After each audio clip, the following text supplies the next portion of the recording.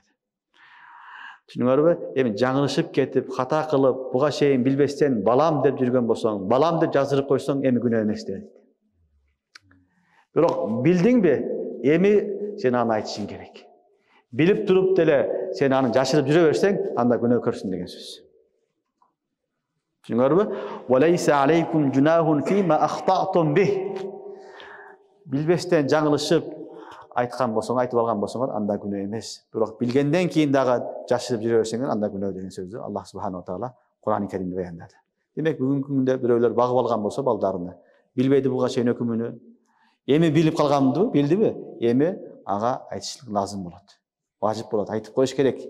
Men senin ataň, eneň emes biz bagyp alganbyzy aýtyp goýuş gerek, bildirdi. Bilgenden keyin aýtyp goýuş gerek. Bilbese al günah emes. Muna şonu Qur'an-ı Kerimde Allah Taala aýtdy. "Wa laysa aleykum junahun fima akhta'tum bih." Birok siler bilbey jaňylyşyp balam dep koýsaňar, je bilbey aýtyp jürgen bolsaňar, anda günah emes. "Walakin ma ta'ammadat qulubukum." Birok ataýlap kılsaňar günah bolat dedi. Ta'ammadat qulubukum amd. Jüreňizden ataýlap uşul işti kılsaňar, bilip durup dele jok men maga bar ber, men şunday kıla berem, menin balamsın dep, balamday mamule kılam, men mirasymdy alat, men balamday bolup, men mahram bolup ketet deseň, anda sen günah körsün dedi. Anda sen çoň günah körsün, Hudaýdyň hökmüne, Allahyň hökmüne karşı çykan bolarsın dedi. Düşünüpdibi? Oşoň üçin bul bala adamzatga berilgen çoň niýamat, har bir bala özüniň ata-enesine taýandyk bolat. Ana ata-enesini beriş gerek. Kebir uçurlarda bir tugandar, başkalar, biröwdün balasy jok dep, ata-enesi narazy bolsa da alyp koýgan uçurlar bolat. Köýünçe ene narazy bolat. Ataga bilinbeyt, enege berilet. Ene törөгön, 9 ay kötörgön, enege ogry kelet. Aýagy ogry kelet. Birok oşol uyalyp, tartynyp, tugandardan anan berip koýat. Birok ömür boyu oşonu esitip kynalgan ata-eneler bolat. Şunday uçurlar kezdeşet köýle. Bizge dagı aýabay, şunday uçurlar kelet surap. Bular baldar jakşı nerse emes. Oşon üçin berseň dagы çoňoýgonda berip, meýle hyzmat kılıp dursun, balan joň eken, bala syakty hyzmat kılıp dursun dep berse bolat. Birok toluk ötközüp berip, aty jörüni ötközüp, familiýasyny ötközüp, men bunu bunday balam jok, saňa ötközüm degen çoň günah. Çoň günah. Oşon üçin bala bagyp algan dagы sowap, birok hökümdarny biliş gerek, hökümdörni bilbese günahkar bolat. Negezi har bir bala ata-ene menen çoň bolgon jakşy. Oşon üçin Paýgambarymyz sallallahu aleyhi ve sellem'in siratyny karasak, Paýgambarymyz sallallahu aleyhi ve sellem siratynda aýagy kuldar satylganda balasy menen atasyny ajratpagala degen. Apasy menen kyzyny ajratpagala degen. Kuldar satylganda Rasulullah sallallahu aleyhi ve sellem oşonda dagы kyzyny, balasyny apasy menen çoğu satylgala, atasy menen çoğu satylgala degen. Ajratpagala degen. Bunu talim bergen Rasulullah sallallahu aleyhi ve sellem. Demek kulga uşunday mamule kılınsa, kul emes hurdun balasyga ve tarika awla çoň mamule kılınat, al mamule adamga adamday mamule kılınış gerek. Al wagtly koldan soň meýli paýdalanganga, hurmat kılganga ber, birok aýtyp koýup ber, hökümdöri түшүндүрүп aýtyp koýup ber. Jön ele balamdan keçdim, şul balası bolup kaldy, men any bilbeyim, unuttum degen bolboýt. Kıyamatda jogap beresiň. Düşünüňärmi? Oşol Qur'an-ı Kerimde Allah subhanahu wa taala beýandaýat. "Wa laysa aleykum junahun fima akhta'tum bih, walakin ma ta'ammadat qulubukum." Birok ataýlap oşul men balam dep, balаңday kılıp, nasabi bala kılbasaň, anda günah körsün dedi. "Ve kana Allahu gafurur rahim." Birok Allah Taalam keçirimdi bolýar. Allah'ım keçirimdi bolýar diýip şara kıldy. Allah'ım keçiret bolýarlyk zat. Oşonda bolsa dagы Allah'ın hökmüne karşı çykbaş gerek. Demek jahiliyat döwründagy 3 toora emes düşünükde Allah Taalam çetke kakty. Birinçisi adamlardyň, kebir adamlardyň jüreginde ne bolat? Eki jüregi bolat degen düşünük bar edi. Anday boluşy mümkin emes dedi. Boluşy mümkin emes. Ekinçisi aýalyny apasyna okşatyp kalsa, apam syapty haram bolup kalat degen düşünük bar edi. Çetke kakty. Apam syapty haram bolboýdy. Apa, ayal, eje, karındaş boydan kalat. Al hiç kaçan özgörüp ketmeydi. Üçüncüsü bagyp algan baldary özün balan syakty bolat dedi, anday emes degen sözdü Qur'an-ı Kerimde Allah Taalam açyk aýtdy. Oşon üçin bagyp algan bala hiç kaçan senin balan bolboýdy dedi. Birok bagyp algan sowunu alat. Subhanakallahumma bihamdika aşhadu an la ilaha illa ente estağfiruke.